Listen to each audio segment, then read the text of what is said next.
That's Nick. And that's Joseph. And today we're here to talk about Back in Action, the fifth film directed by Seth Gordon, which Netflix is releasing on its streaming service January 17th, 2025. Do I know a Seth Gordon film? You do. He's responsible for such lukewarm comedy classics as Four Christmases, Horrible Bosses, Identity Theft, and Baywatch. Okay. So that's the speed we're at. What is Back in Action about? Former CIA spies Emily and Matt are pulled back into espionage after their secret identities are exposed. What is your pull quote? Seth Gordon's latest attempt at high-profile frivolity falls short of the meager promise in its generic title, with this boring misfire cobbling together recycled elements of bland action choreography and hokey comedy. Mine. Back in Action fails as a proper espionage action film while underutilizing its charismatic lead's comedic chops. Wow. So, this damn sure ain't no Mission Impossible. But also, when you think Cameron Diaz, Jamie Foxx, you think like... Annie. Well, something funny. And there are moments... Well, I mean, this is notably her first film in 11 years at the time of its release. She coaxed back into the limelight by her Annie co-star Jamie Foxx, and with the promise of having fun. But fun for whom? It feels derivative, middling. The best part of the movie for me is seeing Cameron Diaz. I guess I never thought that I would miss her, but yeah. Sure. So I thought it was lovely. I think Jamie Foxx, he looks great. This is the film where he had the medical emergency, had to stop filming.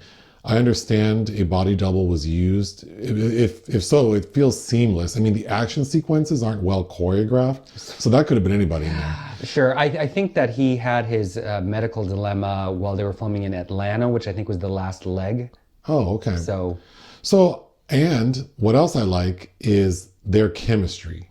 They do. They have camaraderie, and I think you can see the premise that might have worked better at several moments. Well, let's save that because that's really disappointing, because I think there's something in there that could have made for a much better movie. I agree. But let's tell the story. So it's very simple. Jamie Foxx and Cameron Diaz play Matt and Emily. They are spies for the CIA. And we first meet them 15 years ago. They're working on some very generic mission to get a key, this piece of technology that is supposed to unlock any system in the world. I feel like we just reviewed something last year with a very similar plot. They almost all sound like that now. And I think it's a Netflix one. Is it Red One? Red Notice? Red Notice with Gal Gadot. That sounds right. I mean, they're all a bit the same now. Anyway, they're trying to stop some nefarious person from getting this key when we find out that they've been double-crossed. Some Euro sleaze baddie named Gore. So they are on a plane that gets taken down, and they realize they've been had or made. So they come up with the idea that maybe we should use this opportunity because everyone thinks we will have died in this plane crash. Never mind that there are no remains found, and anybody would think that two high-profile spies wouldn't have used that opportunity to do that. Anyway, while they're on the plane, before everything goes left, we find out that Jamie Foxx and Cameron Diaz have been having a sexual relationship, and she's pregnant. It's not really explained if they were dating, for how long they've been doing this. But she tells him, I'm pregnant, and he says, that's wonderful, I want to have a baby with you. And then they get attacked and the plane crashes. So then we flash forward 15 years, and we see that they're raising that child, who's now 14, plus a younger child. So they have two kids. Alice and Leo, played by McKenna Roberts and Rylan Jackson. We'll talk about them. Yeah, we will. But they have this lovely, normal suburban life in Atlanta when one day their old boss comes knocking on their door. Because they are outed by a situation with their daughter. Yes. Which... We can get in. We can get into it, sure. But their old boss shows up and says, I've been looking for you. Your daughter did something that, got you outed, which we'll talk about. And as he's talking to them, that old boss gets shot at their front door. So now they're under attack. So the next hour, 15 minutes is them trying to figure out how to get out of this. And their solution is to go to England because That key from 15 years ago, The ICS key. that key, Jamie Foxx kept it. And he hid it in London with Cameron Diaz's mom, played by Glenn Close. Ginny. He lives on a compound that's like the back lot of Buckingham Palace. But it's kind of like the Bat Cave. It's off the grid somehow. But anyway, there's kind of a red herring, Andrew Scott. Andrew Scott is like the head of MI6. Byron. And it's made to seem like maybe he's nefarious and he wants the key. And went on a date with Emily at one point. But we find out that really he's just in love with Cameron Diaz. That's why he's acting weird. The real villain is the boss who got shot at their front door in Atlanta. Chuck, played by Kyle Chandler. He's mad because he lost his job over that debacle 15 years prior. So now he wants his technology to sell it to some bad guy so they can rule the world. Sell it back to the people that the people that used to have it. Gore comes back into the picture. But the final act of the movie is this showdown because, of course, everyone makes their way to Glenn Close's compound. It's important to know Glenn Close is an ex-MI6 agent. So they get the key, and Kyle Chandler. Kyle Richards from Real Housewives of Beverly Hills, I think. Anyway. And Halloween. They get the key. Kyle Chandler is now trying to sell it. So the final act of the movie is this like gala where he's selling it, which looks so chintzy. Yeah. And of course, Cameron Diaz, Jamie Foxx show up because during this melee, the kids were kidnapped. Glenn Close shows up, and with her help and her boyfriend, who's like a third her age. Nigel, what's his name? Jamie Demetriou, who's quite big in the UK. I did like him. He's won 3 BAFTAs. But of course, they're able to get the key back, stop Kyle Chandler. He ends up getting killed. And then all is revealed that Andrew Scott is a good guy. It's also important to know that Cameron Diaz and Glenn Close, their relationship has been frayed and they haven't really spoken in decades. Contentious. So don't know how this ICS key got into her compound. So at the very end, she comes to visit them in the United States, and it seems like they're one big happy family. But she's British and she doesn't like hugs. That's underlined. And then the final scene of the movie is Andrew Scott is sitting in the back of Jamie Foxx and Cameron Diaz's minivan. And he's like, I need you guys to work for me again. Well, not you, Jamie Foxx. I don't like you, because he's still in love with Cameron Diaz. And he says, well, actually, we need you, Cameron, because we want your dad to work again. So I guess her dad is an ex-spy. We never meet him. The end. And I doubt we ever will, because hopefully there will not be a continuation of this storyline by these people. Man, okay, let's talk about... Well, first of all, so the only 2 people that have credit on the script are the director and Brendan O'Brien, who's known for the Neighbors films and Mike and Dave Need Wedding Dates. But there are 17 additional people that contributed to this script that are uncredited. I don't know how that's possible, because as an espionage film, it is so basic. As an action film, the fight sequences are not, they're nothing spectacular. No. And the comedy is so lukewarm. Jamie Foxx is not the funniest one. So he kind of just feels like he's there. Cameron Diaz is really cute. I think Glenn Close and her boyfriend have more comedic bits. Everybody's one note in this. And yes, Ginny and Nigel are funny, but they grow old quickly because they have no room to go. They start out on one level and they stay on that level the whole time. I can't believe there are dozens of people responsible for this script. I can. I'm just going to go through my notes. The opening was so lackluster because we see 15 years ago, Jamie Foxx and Cameron Diaz are in a beautiful hotel. Clearly they're a couple, and they're headed to like a kid's birthday party at this beautiful manor in their Bentley Continental GT. And when they arrive, it's clear that, they're spies and they're undercover and they're trying to get this key. That entire sequence, you've seen this exact same plot before, done better. Opening of True Lies and absolutely every single minute of True Lies. Yeah. Then once they get the key, they're taken onto a private jet, and then we get this really awkward exchange with Andrew Scott, who clearly doesn't like Jamie Foxx because he likes Cameron Diaz. I thought that was corny. Then they get on the plane, and it's clear they've been made, and that everyone on the plane is trying to attack them to get the key. I thought the CGI for all of that was... The CGI is bad, and I don't know how far along her pregnancy is, but would that have survived the level of bodily trauma that she Well, goes that's the through? next thing is like, we don't really get a sense of their relationship. She tells Jamie she's pregnant and then pulls out like 10 pregnancy tests. Immediately has morning sickness after that. And then he does utter a line that I thought was really sweet, because his reaction to her is like, well, my favorite person is about to create my new favorite person. And there begins this recurring idea that Cameron thinks Jamie Foxx always knows the right thing to say. And I will say, he did come across as quite charming. And as a couple, they come across as very loving to one another. So I did appreciate that. But when we meet these kids 15 years later, oh my God. These kids are raggedy as hell. The daughter, a beautiful daughter. young lady, but I hated that character so much. There needed to be a backslap moment. I didn't care which parent did it. Neither of them did. One of them needed to backhand this girl. My God. She's so annoying. And then her big thing is that she's bothered that her parents seem to have skills.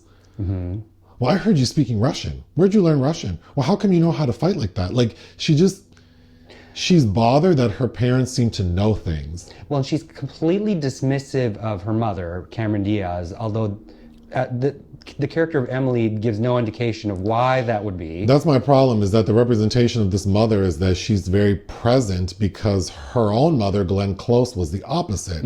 So yeah, maybe like as a helicopter parent who's a little annoying. But they're not even helicopter parents. But they're not. They're actually, Jamie Foxx comes across as really like hands off, like we have to let them be who they're going to be.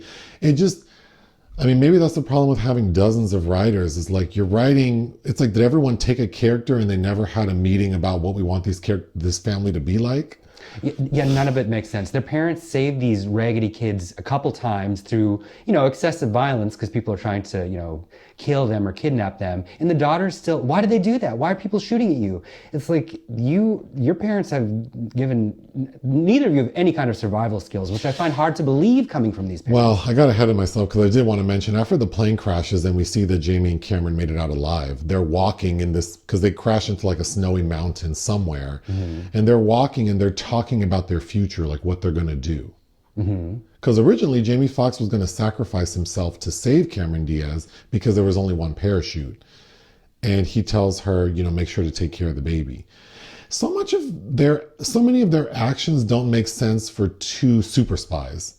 Like, they seem really competent and smart and clever in some ways. But then like him thinking that he was going to have to die on that plane, when all Cameron Diaz did was hug him and they both jumped off the plane. Why wouldn't he have thought that that could have been an option? Well, I mean, everybody says Kate Winslet never let Leo climb up on that ice slab, so... But then when they're talking about their future, I thought that was so cringy, because we never get a sense of like, did you guys hook up once and she got pregnant? Yeah, or have you been working for years together and this was inevitable? Yeah, how fresh is this? I mean, the movie's not short. It's an hour 45. I could have stood another 2 minutes to explain their relationship. It's too long for this lack of development for any of these humans.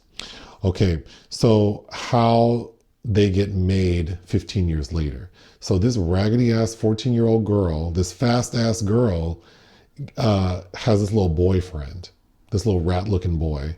And she ends up going to a club with him. And the only reason her parents find out is because Cameron Diaz breaks into her daughter's laptop. She doesn't even mean to. She hears a bunch of incoming She hears messages. the iMessage alerts, and then she does try to break in but doesn't know the password. And then accidentally like peels off a sticker and sees all the daughter's passwords. And the password is something like "Mom sucks" or some shit. This girl would not talk to me that way in any shape, way, or form. Yeah, it was really off-putting. So, of course, now that they realize that their daughter is at a club drinking underage. She's 14. She's 14. They show up, of course.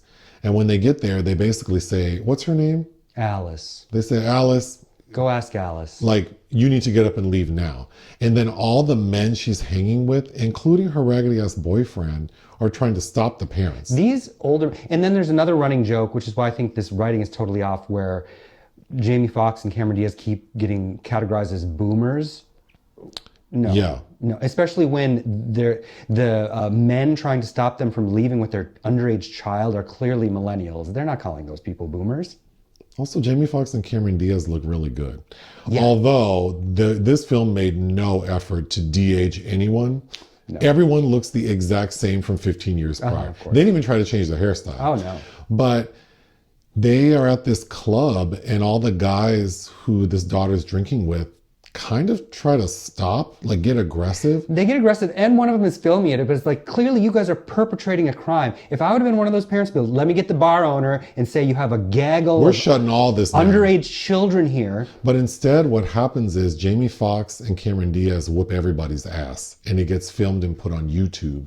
And the video is called Boomer Rex Dance Party, and that's how Kyle Chandler finds them. But this is where I think the film would have made sense. I think a much better movie would have been and I'm sure there's a movie out there like this, but for these two leads, it should have been a movie about two ex-CIA operatives who decided to go normie and have kids and live in the burbs. And what does it look like when your parents are badass spies who have to raise adolescents? There have been a lot of films that, there's a film with Mark Wahlberg recently called The Family Plan, and who's the bland person in that? Michelle Monaghan. But all the best moments in this film are when Jamie Foxx and Cameron Diaz are having to parent their kids. Yes, and if they had leaned to this could have been the comedic version of Running on Empty with Judd Hirsch, Christine Lahti, and River Phoenix. Right. But instead, it's like we want to focus on this bland action. And then, we have the reversal of that with the Spy Kids franchise, which Or that. I guess is popular. I haven't seen any of those. Yeah, what if we would have found out that the kids have actually been recruited and the parents don't know? Well, they do something like that. They suggest that the kids have inherited like a super special DNA. Only the boy, though. But that bothered me because it's only the boy. And then it's like, so are they saying that it's in their DNA? But not the girl? Well, she's useless. I don't know. That bothered me. It didn't make any sense. I did think it was funny that we find out that Cameron Diaz's character makes money by selling custom puzzles on Etsy. Mm-hmm. I really wish they would have leaned into... It could have been a weird, kooky little thing, but instead it's just this drive to make everything just generic for the lowest common denominator, because they apparently think nobody's really fully paying attention when they watch streaming films. I don't know. So then when Jamie and Cameron and the family end up going to England, which I thought that was poorly written, because these two spies should know that the minute they get there, they're going to be on watch. Mm-hmm. And sure enough, Andrew Scott catches them immediately. But Kyle Chandler catches up with them at Glenn Close's house, gets the key, and then we get a scene where now Cameron Diaz and Jamie Foxx realize, oh my gosh, our ex-boss is the one responsible for all this mayhem. Then we get a scene where Kyle Chandler explains everything. Of course. And that is always ruinous to me. It just makes no sense. I hate when they go back and it's like there was a fake out. They thought he got shot in the neck and dead. And then they show him getting up and showing how he faked that moment. It's like, we don't need to see that. We see he's alive. We don't need to see it. There's also a lot of emphasis. Well, it kind of bothered me because initially the young son is wearing a thumb ring. And his dad kind of implies like that's gay, like to wear a thumb ring. Nerdy. And then he tries to say, well, let's just throw the football. And he's like, I don't want to throw the football. Well, why do you wear that? Well, it tracks it's like one of those bio bands. Mm-hmm. And then they bring it up again. So then it's like, well, it's going to come into play. And it's that bio band that helps the parents track the kids. The parents are characterized as, especially Jamie Foxx, as really caring what other people think. Because there's another moment on the plane where he's like, oh, you should wear the neck pillow, even though it looks goofy or stupid or whatever he says. It's like, yeah, it's just not funny. Who cares what you look like on the plane? Don't you just need to get where you're going? I thought that final scene where Kyle Chandler's character is doing the demo. Mm-hmm. So all these nefarious people who want to buy this key, he brings them to this fancy like gala, but the gala's not for them. It's just he's upstairs in the gala. I don't understand what that was. Decrepit group of people like martyrs. And it's like what, 4 of them? There's not a lot. And then there's like one person bidding $270 million. Here you go. That was all so lackluster. But he's showing them like, oh, there's this dam that keeps the Atlantic Ocean out of like London or something. I wasn't familiar, but he puts it down. So now London's going to be flooded if they can't lift it back up. Then we get this chase sequence on a boat, Cameron and Jamie fighting. I did think that while I really liked Glenn Close's boyfriend, like he's cute because his whole gag is that he thinks he's the kid's grandfather, even though he's clearly like in his 30s. There's something kind of like manic about the performance, though. It's like the height of screwball comedy, you know. You know what it felt like? I think that actor is a talented comedic actor, but he wasn't given a good script. No. So he's trying really hard. Nobody. I did find him quite charming, and I would watch him in other things. But I think at the end, he's kind of the one who saves the day because he's the one who gets the key and deactivates that dam opening. But him trying to do it was great. After a lot of fuss. Yes, and he's in Paddington 2, amongst other things. Oh. But yes, no one was given a good script, clearly, on this. Although the idea of fun, apparently, was what brought this all together. Also, getting back to these two being spies, but then not knowing basic things. I don't know video games, but the young son is holding like, I don't know if it's a PSP or a Switch or Twitch, I don't know. But anyway, he's holding this mobile device, and neither of his parents realize because they throw away all their cell phones so they can't be tracked, and so they can't be on the internet. But then they don't realize that device has Wi-Fi browser capability. There's inconsistent. Even I would know that. And I don't even know what to call it. There's inconsistent technological drift because then there's a joke early on where the brother's driving his sister that they can't get into my stuff. I have two-factor authentication. And then later on, Cameron Diaz is like, ha, what a joke, two-factor. It's like, oh, so you do know a lot about tech. But then also I feel like we needed, like, they've been retired for 15 years. So have they been keeping up on their fitness and tech knowledge? And are they like foreign policy? Like, what have they been doing to keep up? Because they get right back into the swing of things. But see, that's where good writing would have gone. Like, because Cameron Diaz has a line like, don't you miss going to a country to stop a coup or start a coup? And it's like, yeah, wouldn't it be funny if this woman who, well, she's glad to have a family, has been kind of keeping track about what's going, has little digital files and what's going on around the world. Well, I thought a clever way to set all that up is that what if we would have seen that they're like the kids' parents, Jamie and Cameron, are teaching them about all these things, and the kids are confused. Like, why do you want us to know how to disarm a bomb? Yeah, like play acting at home. Yes, like, this is what's happening in Paraguay right now. Then after the parents go to grab the daughter from the club after they whooped everyone's ass, when they get back home, there's kind of a cute scene because Cameron is hype. She's like, oh, I got a taste of that good stuff. I think I want to get back into it. And then Jamie says, I think I know what you need. And it's the innuendo is that maybe they need to have sex. And then all of a sudden we hear them making sex sounds and the kids can hear them. So they're grossed out, which reminded me of that other Amazon Prime movie, Brothers. With that scene with Peter Dinklage and Marissa Tomei, where you think they're having sex, but really they're fighting. They're flinging each other around the room. Like Jamie Foxx and Cameron Diaz are like training. And then I thought, oh, I would have loved for the film to go in that direction, where like now that she got a taste of that fire, she takes it out on like the PTA and like the Girl Scout troop or something. Much, again, another like kind of the formation of the Jamie Lee Curtis character in True Lies. Something, anything. I could be done. What would you give Back in Action? 1.5. I think for a streaming film on in the background, there are moments you might find enjoyable. I think if you like Jamie Foxx and or Cameron Diaz, it's fun to see them. Glenn Close, her hairdo. Glenn Close. Yeah, it gives her an odd head shape. Well, when we first meet her, her hair's not done because she's out hunting. And her profile, the shape of the haircut, I thought she looked like Willem Dafoe's The Green Goblin. Oh my God. And then when we see her at the gala, when she's all gussied up, I mean, she looks insane. She looks like upholstery. She does. It's also very similar to a role she played in. It's an Agatha Christie adaptation from 2015, 2016. I'm forgetting the name of the film version, but it's always fun to see Glenn Close. It is. I don't know that she's. Why cast her as this British woman, this bitchy British woman? I don't know. Anyway, I would give this film 2 out of 5. Join us on Patreon and listen to our podcast. Bye.